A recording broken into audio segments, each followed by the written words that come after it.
ce que le lapin ne m'a jamais dit. Ce que le lapin ne m'a jamais dit. Parce que le lapin ne m'a pas tout dit. Il m'a dit que je pouvais avoir des œufs en chocolat, mais il ne m'a pas tout dit. Moi, j'ai envie de partager avec vous ce matin 4 choses que le lapin ne m'a pas dit sur Pâques et qu'on doit absolument savoir. Si on ne sait pas ces 4 choses-là au sujet de Pâques, on n'aura pas une pleine compréhension de Pâques et ça peut être un peu fatal pour nous.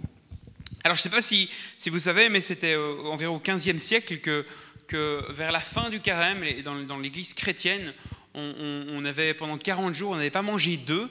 Et donc les œufs commençaient à s'accumuler, ils étaient plus bons, ils étaient plus bons. Et donc on donnait aux enfants pour décorer. Et avec l'arrivée du chocolat, on a commencé à les vider, à les trouer, à mettre du chocolat dedans.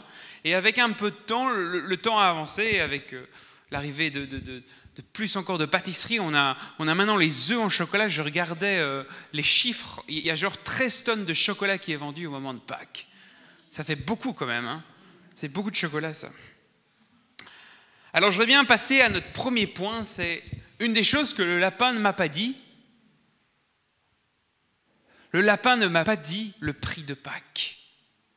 Je voudrais commencer dans Matthieu au chapitre 28. C'est un chapitre qu'on va parcourir. Il y a un verset qui est indiqué là où on va y revenir, mais vous pouvez ouvrir au chapitre 28 dans vos Bibles et à l'écran seront affichés d'autres versets. Après le sabbat, à l'aube du dimanche, Marie de Magdala et l'autre Marie allèrent voir le tombeau. Soudain, il y a eu un grand tremblement de terre, car un ange du Seigneur descendit du ciel. Il vint rouler la pierre et il s'assit dessus. Il avait l'aspect de l'éclair et son vêtement était blanc comme la neige. Les gardes tremblaient de peur et devinrent comme morts. S'il y a un message perceptible de la part de notre ami lapin que je mets ici au-dessus, c'est qu'à Pâques, c'est un moment où on reçoit des cadeaux. On devrait acheter les peluches pour les enfants, pour peut-être nos filleuls, des fleurs. Mais ce que le lapin ne nous dit pas, c'est que le prix a été déjà payé pour qu'on puisse nous profiter de la Pâque. La Bible nous parle souvent du péché. Dans le psaume chapitre 51, verset 5, nous dit que je reconnais mes transgressions et mon péché est constamment devant moi. Romains 3, 23 nous dit car tous ont péché et sont privés de la gloire de Dieu. Le péché, c'est tout ce qui déplaît à Dieu, bien sûr, on en parle parfois. Alors, il y a des choses faciles, le meurtre, ça déplaît à Dieu. Voler à n'importe quel niveau, grand ou petit, déplaît à Dieu. Mentir déplaît à Dieu. L'adultère, ça déplaît à Dieu. Les pensées impures déplaisent à Dieu. Le manque de pardon, ça déplaît à Dieu. Et quand on dit que ça déplaît à Dieu, ça veut dire que ce n'est pas dans son caractère. Ce n'est pas qui il est à l'intérieur. Et tout ça, ça nous sépare de lui. La colère injustifiée, ça nous sépare de Dieu. La désobéissance nous sépare de lui et beaucoup d'autres choses. Et quand nous péchons, on est séparés de Dieu. Quand nous péchons, il y en a qui disent qu'on doit quelque chose à Dieu. Comment ça se fait-il ? Mais Dieu, lui, il est juste et saint. Et Dieu a décrété que quelqu'un pouvait payer pour nos péchés.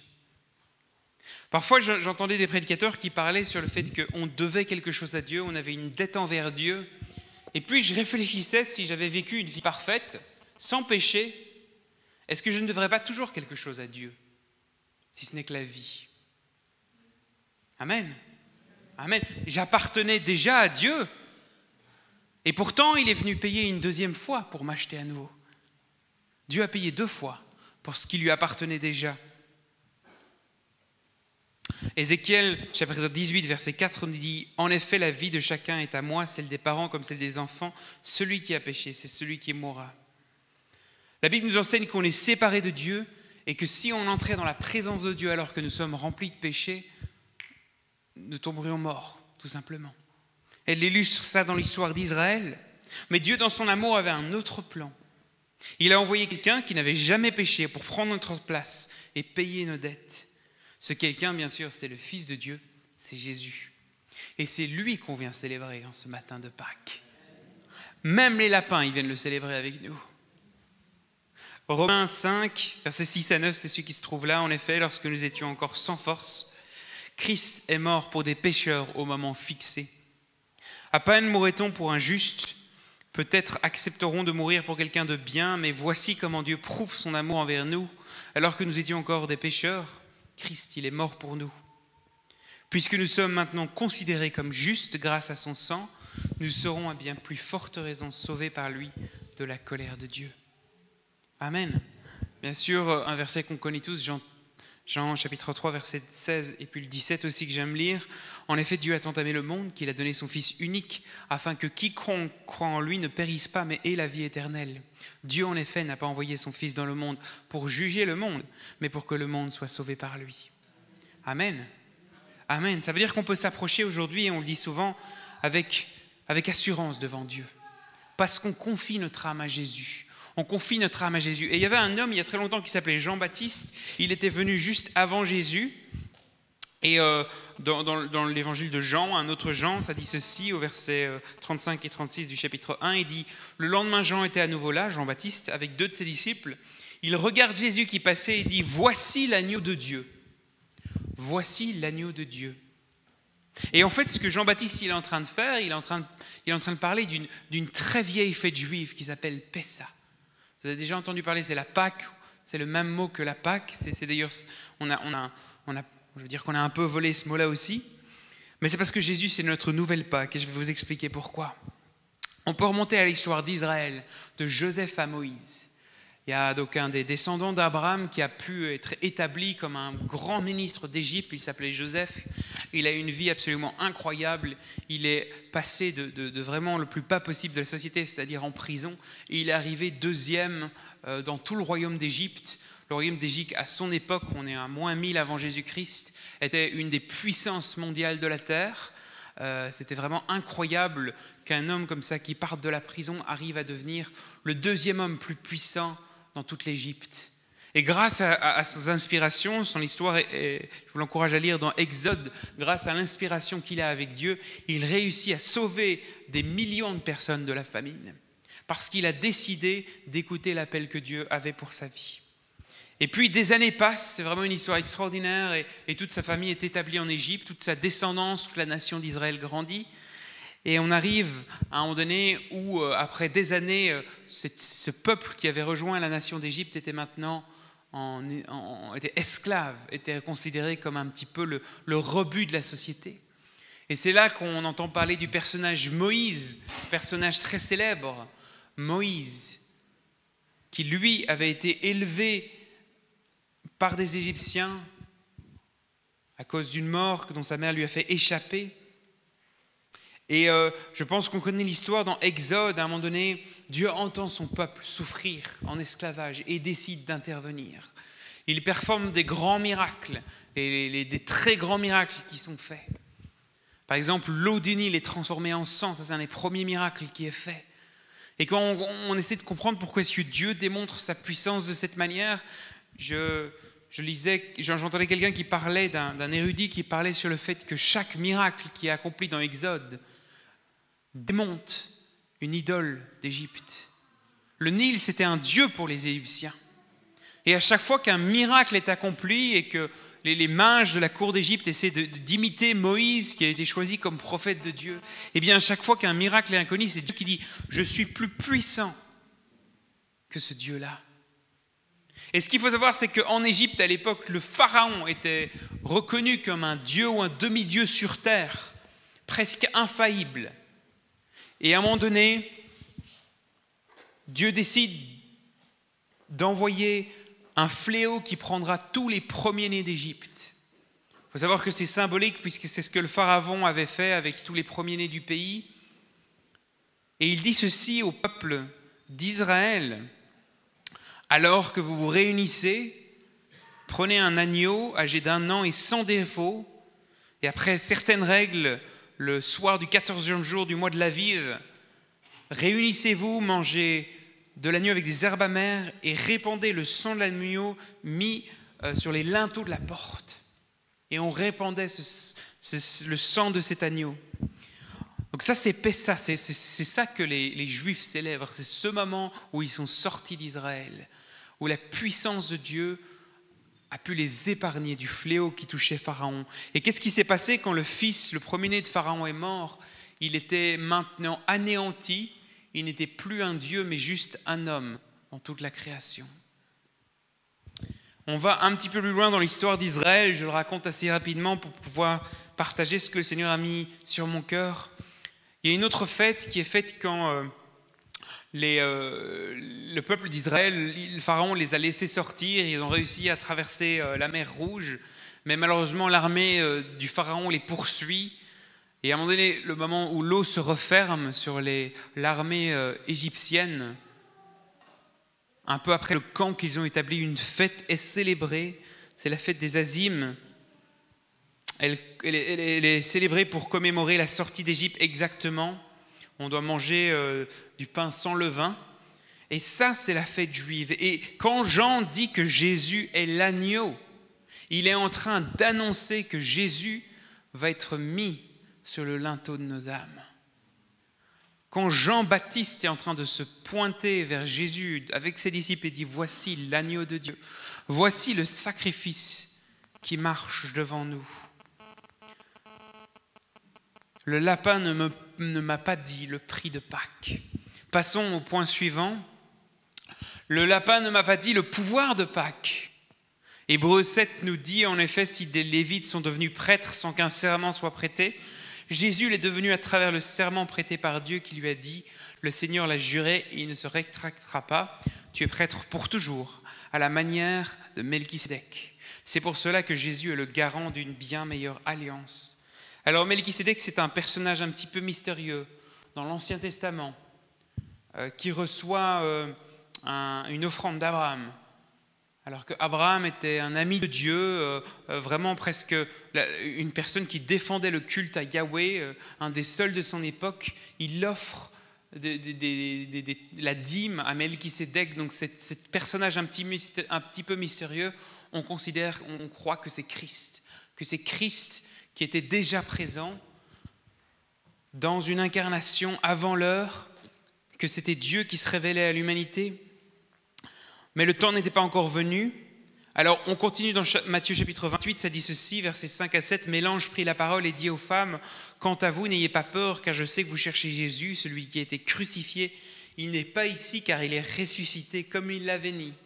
Venez voir l'endroit où le Seigneur était couché, et allez vite dire à ses disciples qu'il est le ressuscité. Il vous précède en Galilée, c'est là que vous le verrez. Voilà, je vous l'ai dit. » C'est intéressant de voir que ces femmes, il y avait Marie de Magdala et l'autre Marie. Il y avait Marie de Magdala et l'autre Marie. Et on leur annonce, elles sont témoins du miracle de Jésus, on leur annonce que Jésus est ressuscité. Et on leur annonce de dire, allez vite dire à ses disciples qu'il est ressuscité. Voici le message, allez dire que Jésus est ressuscité. 1 Jean chapitre 3 nous dit, tous ceux qui pratiquent le péché violent la loi, puisque le péché c'est la violation de la loi. Or vous le savez, Jésus est apparu pour enlever nos péchés. Et il n'y a pas de péché en lui. Celui qui demeure en lui ne pêche pas. Si quelqu'un pêche, il ne l'a pas vu et ne l'a pas commu. Petit enfant, que personne ne vous égare, celui qui pratique la justice est juste comme Christ lui-même est juste. Pâques, c'est un jour où la puissance de Dieu elle est démontrée.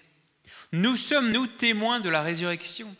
Et la résurrection, elle prend place dans nos vies. 1 Corinthiens chapitre 15 nous dit ceci, « Je vous ai transmis avant tout le message que j'avais moi aussi reçu. Christ est mort pour nos péchés conformément aux Écritures. Il a été enseveli et il est ressuscité le 3e jour, comme les Écritures l'avaient annoncé. » Le tombeau est vide. Jésus n'est pas là. Il est ressuscité. Et pendant 40 jours après sa résurrection, Jésus apparaît encore aux disciples, leur prouvant qu'il était bien vivant d'entre les morts. Il y a même des gens qui ressuscitent d'entre les morts. Jésus lui-même a ramené 3 personnes d'entre les morts. Tous les autres, sauf Jésus, sont morts à nouveau. Jésus, lui, il est toujours vivant. Apocalypse 1, versets 17 et 18 nous dit ceci. « Quand je le vis, je tombai à ses pieds comme mort. Il posa alors sa main droite sur moi et dit, « N'aie pas peur, je suis le premier et le dernier, le vivant. J'étais mort et voici, je suis vivant au siècle des siècles. Je détiens les clés de la mort et du séjour des morts. Écris donc ce que tu as vu, ce qui est et ce qui doit arriver ensuite. » Amen. Passer au 3e point, le lapin ne nous dira pas la promesse de la Pâque. La promesse de la Pâque, c'est simplement ceci: Jésus est le premier ressuscité des morts, mais pas le dernier. N'importe quelle personne qui décide de donner sa vie à Jésus peut recevoir cette vie éternelle. Et moi, je me rappelle, c'est toujours un petit peu frustrant quand on nous parle de la vie éternelle parce que c'est pour dans longtemps. Et le cœur d'enfant qui aime les petits œufs en chocolat parce qu'on les a tout de suite, trouve ça embêtant que la vie éternelle, c'est pour plus tard. Mais je veux t'annoncer une vérité, c'est que l'évangile, c'est pour aujourd'hui. L'évangile, ça annonce la libération de Christ aujourd'hui dans ta vie. L'évangile, ça peut agir sur tes circonstances aujourd'hui. Et c'est ça le message de la croix. Matthieu 28, on continue, versets 8 à 10. Elles s'éloignèrent rapidement du tombeau avec crainte et une grande joie, et elles coururent porter la nouvelle aux disciples. Et voici ce que Jésus vint à leur rencontre et dit: je vous salue. Elles s'approchèrent, s'agrippèrent à ses pieds et se prosternèrent devant lui. Alors Jésus leur dit: n'ayez pas peur, allez dire à mes frères de se rendre en Galilée, c'est là qu'ils me verront. Par Christ, tous sont ressuscités. Celui qui a placé sa foi et sa confiance en lui sera élevé pour passer l'éternité avec lui. Amen. Si là où le péché nous séparait de Dieu, si là où le péché nous empêchait d'être dans la présence de Dieu, le sang de l'agneau nous purifie de tout ça et nous permet d'être avec lui.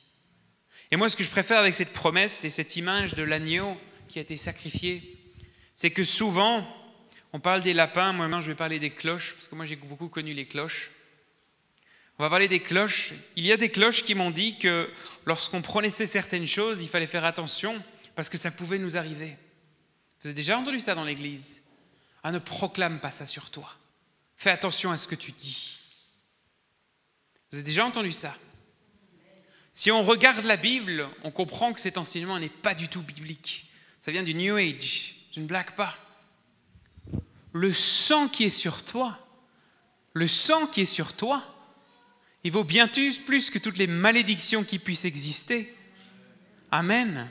Alors quand quelqu'un prononce quelque chose contre toi, ou quand quelqu'un, ou même ta propre bouche qui te condamnerait, est-ce que tu crois que le sang de l'agneau est plus puissant que toi? Moi, je le crois. Je crois que ce sang-là, il nous sauve malgré nous-mêmes.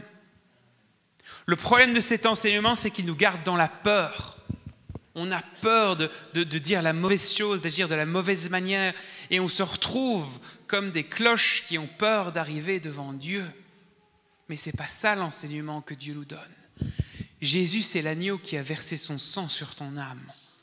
Ça veut dire que lorsque tu vas quelque part, eh bien tu es sanctifié, purifié, et tu peux avoir peur de rien.